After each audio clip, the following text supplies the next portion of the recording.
Hello friends, welcome back to my channel box office studio. So present అయితే మన young rebel star Prabhas అన్న close friend, ప్రాణాతి ప్రాణమైన స్నేహితుడు ఎవరు అని అడగానే అందరూ ఒకటే పేరైతే చెప్తారు భయ్య. అతనే మన గోపీచంద్ అనమాట.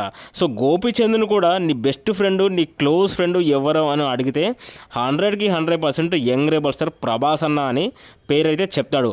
అంటే వీళ్ళిద్దరు బాండింగ్ అనేది 20 సంవత్సరాల పైన అయితే ఉంది. చాలా చాలా క్లోజ్ ఫ్రెండ్స్, చాలా చాలా బెస్ట్ ఫ్రెండ్స్ అనమాట. అయితే మన గోపీచంద్ అన్న మూవీ భీమా మూవీ ట్రైలర్ అయితే రిలీజ్ అవ్వడం అయితే జరిగింది భయ్య. సో దీనికోసం అయితే తన ప్రాణాతి ప్రాణమైన స్నేహితుడి కోసం మన యంగ్ రెబల్ స్టార్ ప్రభాస్ అన్న అయితే స్వయంగా దిగొచ్చాడు భయ్య. సో ఇన్స్టాగ్రామ్లో అయితే స్టోరీ అయితే పెట్టడం అయితే జరిగింది. సో గోపి చాలా డేస్ తర్వాత, చాలా ఇయర్స్ తర్వాత తన సొంత జానర్ అయిన మాస్ జానర్లోకి అయితే ఎంటర్ అయ్యాడు. సో ట్రైలర్ చాలా ఇంట్రెస్టింగ్గా ఉంది, చాలా థ్రిల్లింగ్ అయితే ఉంది. సో అందరూ మార్చి 8న థియేటర్స్కి వెళ్ళి సినిమాని అయితే చూడండి.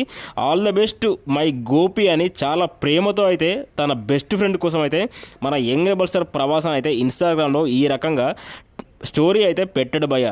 నిజంగా ఇది చూసినప్పుడైతే ఒక మంచి ఫీల్ అయితే వస్తుంది. ఎందుకంటే ఒక గోపీచంద్ అన్నకి ప్రభాస్ అన్న అంటే ఎంత ఇష్టమో, ప్రభాస్ అన్నకి గోపీచంద్ అన్న అంటే ఎంత ఇష్టమో, ఇంతకు మించి ఇక వేరే ఎగ్జాంపుల్ ఇంకేం లేదేమో.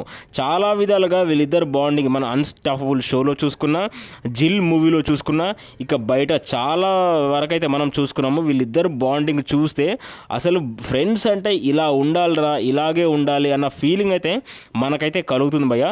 సో కష్టం నష్టం వచ్చిన ఇద్దరు ఒకరినొకరు సహాయం చేసుకుంటూనే ఉంటారు. సో వీళ్ళిద్దరిని చూస్తే అసలు ఫ్రెండ్స్ అంటే ఇలాగే ఉండాలన్న ఫీలింగ్ అయితే అందరికీ వస్తుంది భయ్య. Anyway, all the best the Gopichand అన్న.